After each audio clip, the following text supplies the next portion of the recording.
Hello, everyone, and welcome to the show. Tonight, my guest is Hannah, the creator of the blog Young Patriot Rising. Thank you so much for coming on. Thanks for having me on. So, I wanted to talk to you because obviously blogs are something that a lot of people have made in the past, but right now, a lot of young conservatives have really focused on videos or podcasts. So, just to start off, why did you create your blog and how did it come to be? So I decided to create my blog. So it was 2 years ago. I had just started at the University of Florida, and I found out the Turning Point chapter at UF was hosting Will Witt, and I was a big fan of his at the time. So I attended his speech, and I got really inspired by what he said. So I knew I wanted to get involved in politics, and knew I liked writing. So I was just like, well, writing a blog seems easy enough. So that's pretty much what started me on. And is that how you got into your political career as well?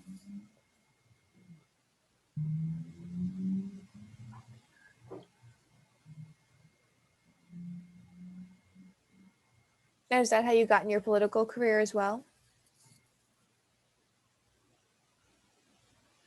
Yeah, because when I heard his speech, I had kind of been keeping up with politics with the 2016 election because that's when the first election I was old enough to, I was in high school, I was in 12th grade at the time, and I was paying attention to it, but I wasn't really interested yet. My parents were saying, explaining, we were watching Sean Hannity and Tucker Carlson, and, it was obvious I wanted Trump to win. I hadn't really been interested in that sense. But once heard Will Witt's speech, that's kind of what really woke me to say, I need to get involved. I need to help out even people who will be interested in reading on certain topics that just aren't discussed a lot, especially by people in the conservative movement, even by people our age. There's not a lot of people who are willing to speak the way you and I do. So that's essentially also what started my political journey. And why did you choose to do a blog rather than to do a videos or a podcast or something like that? Because that has been very prominent in the young conservative world.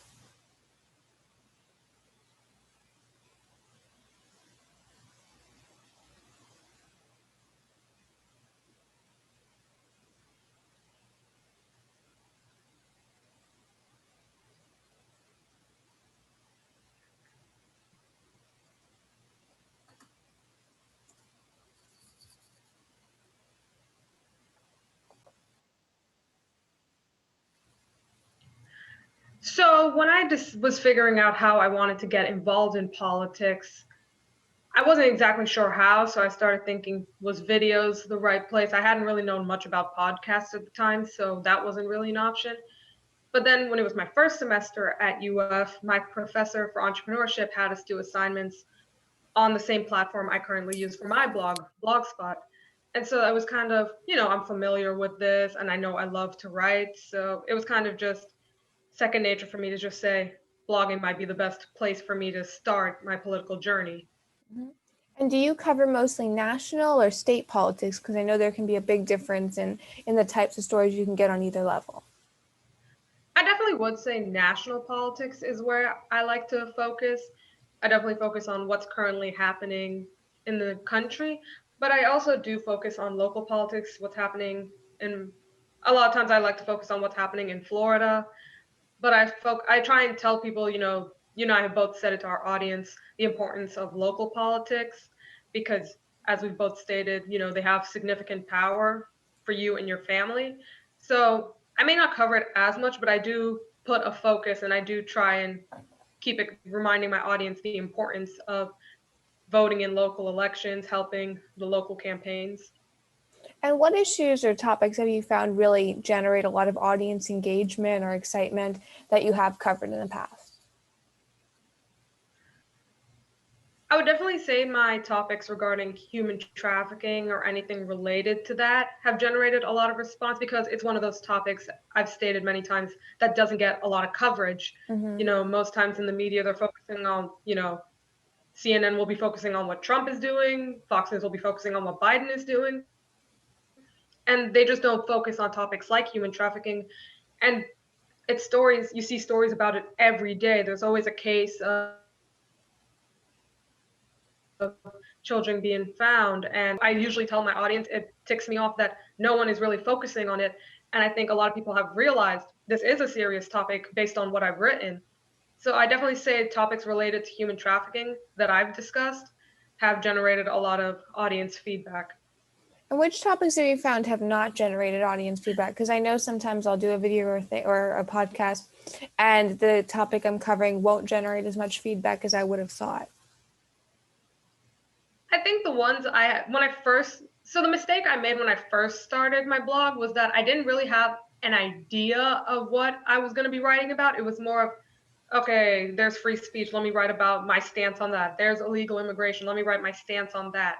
And it was just more of me being opinionated. So a lot of my articles regarding illegal immigration wasn't specifically popular. I didn't get a lot of feedback on it. I didn't get negative feedback, but I didn't get a lot of engagement with it. So I definitely would say that's probably that one, and probably anything related to like race issues such as reparations. Those weren't exactly popular topics that I had discussed. And what are the pros to writing a political blog? Because a lot of journalists will often complain about how much time it takes or like persecution they're facing. So what are the pros in being a writer in the political world? In terms of writing a blog, I definitely say it's a low risk investment, writing articles like this, putting the time into it. It's not so difficult.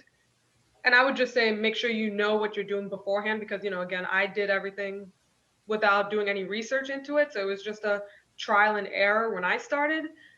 But I would definitely say it's rewarding. I know, there is a lot of persecution people like us face because we have views that aren't necessarily popular in today's culture. But I would say that if you're passionate enough, I definitely would say you'll find this doing a blog or anything related to that.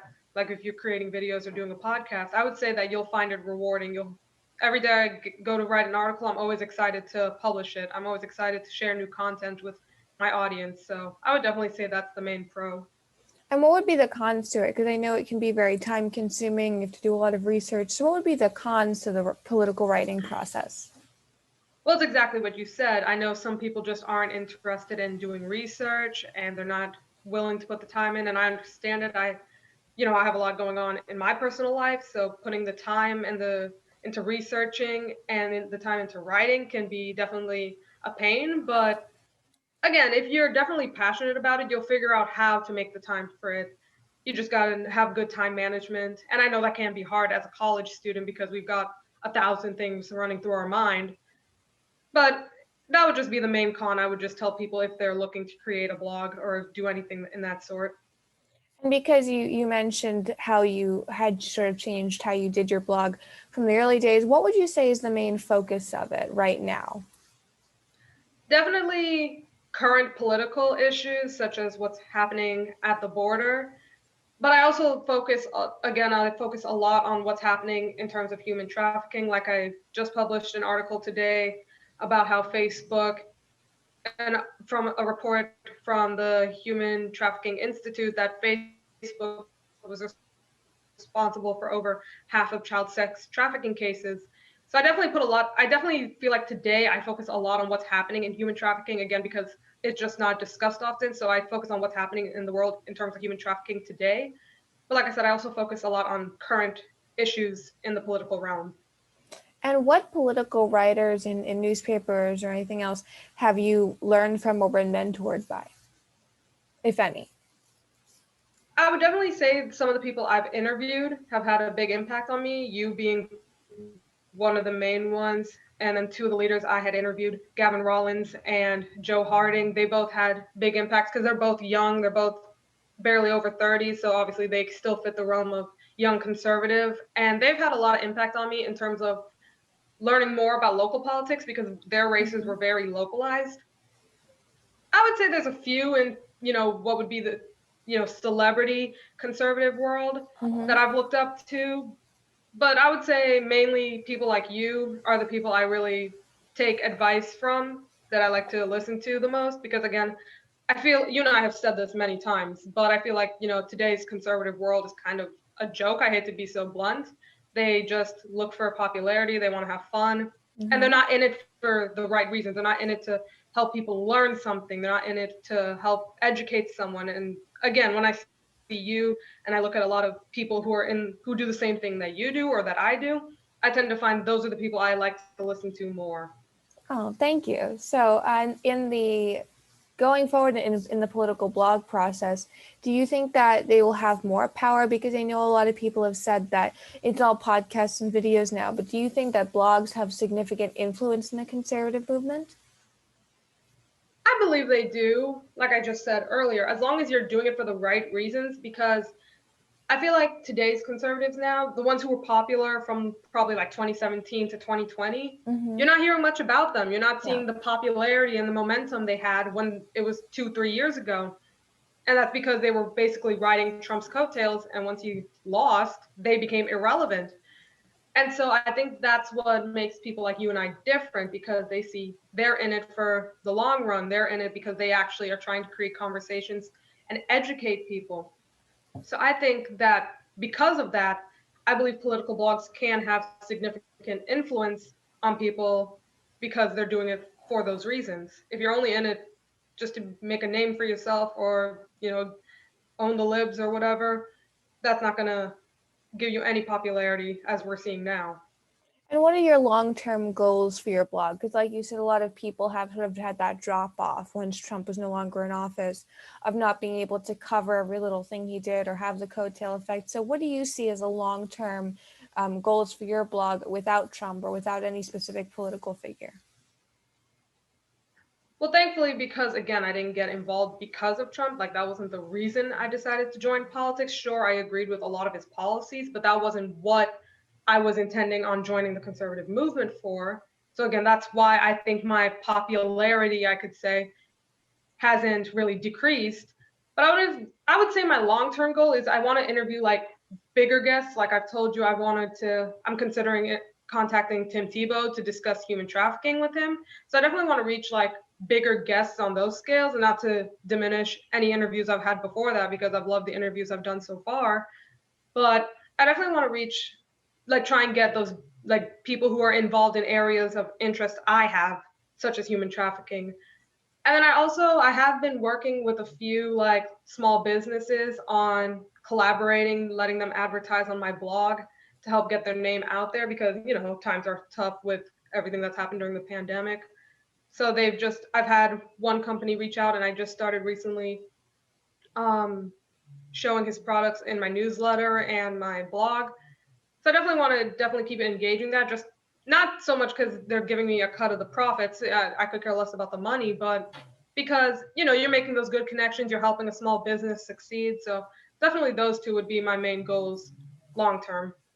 And what would you say is your advice for young people who want to get involved in the political blog writing process, or just start contributing to another political blog? Because there's a lot of contributorships in the conservative movement as well. They just go for it. I mean, I know I said it can be time consuming and the research may seem a bit dull, but it's rewarding and you definitely will make an impact. Like I remember in my interview with Gavin Rollins, he said something that really stood by me even when I was having tough times during my blogging process, that, even if you take years to do it, you will make a difference. You're going to reach somebody. And so when you feel like it's not going anywhere, just keep having that mentality of, I'm gonna get somewhere. It's gonna take off eventually. Right. And I would just say, don't listen to what the haters have to say, because like recently I got a comment from this woman on my Facebook page because I posted my 150th blog post. I did just like random questions about myself, because a lot of my readers, they like me being so personal with them. They like knowing that I'm so genuine. So I like to just, I don't share something so personal, but I'll just say, what's my favorite drink from Starbucks? What Right. music do I like? And so she's just like, oh, you're not very intelligent because you just want to share about yourself. I'm like, and I told her, I said, if you actually read my articles, you'd know that's not the case. But in cases like that, you just have to ignore it and just keep pushing through. So I would also just say, you're going to have haters and you just have to ignore them, because if you let them get in your head, you're never going to succeed. And are there any political blogs that you follow as well to sort of become inspired by or just to get news from, or political websites? I definitely follow a few accounts on like Twitter or Instagram that help me figure out like what's happening in terms of like human trafficking or just current events. But regarding blogs, I definitely like your work on Freedomists. I've definitely gotten a few ideas from that. I also like, I know you had Red Eagle Politics Mm-hmm. or Red Eagle Patriot, whatever. I can't remember his name right now. I feel bad. Um, his articles I've read and they're really good. I enjoy those. And I also kept up with Gen Z Conservative. He's another blogger, and Future Female Leaders. Gen Z Yeah. Conservative and Future Female Leaders, I've contributed to both. Yeah, those are definitely good places to go for young people. So just sort of in closing, do you think that political blogs are having sort of like a renaissance moment right now because there's been such a drop off from people who were majorly followed before Trump to now? Or are they coming back into fashion in a bigger way? I definitely would have said there's a renaissance moment. I know a lot of people stopped their blog because they were just so disappointed by the results of the election. Mm-hmm. And for me, it fueled my fire to keep writing because I'm just like, if we don't stay in the fight, how are people ever going to know the truth? And I definitely think there are a few that are starting to take back off. I think it's just a matter of you have to be willing to put in, you have to be willing to stay involved and stay informed to be able to keep the momentum going. And I do believe that political blogs are going to still stay relevant because a lot of people do enjoy reading. I know it's just as many people who like to watch videos or listen to a podcast. There are those who like to just read. And a lot of people have told me they weren't readers before, but they started reading my articles and they just appreciated my stance on a lot of these issues. So I definitely do think that political blogs will definitely start taking back control in politics. Yeah, I think that might be the case, especially because we have such a need for content in the conservative movement right now. Thank you so much for coming on. Where can people find your blog? They can find my blog. Just type in Young Patriot Rising on Google and it'll come up youngpatriotrising.com. You can subscribe to my email list and find me on social media. It's on my blog. You can just look on the right side. Perfect. And we'll link all that below. Thank you so much for coming on. Thank you for having me.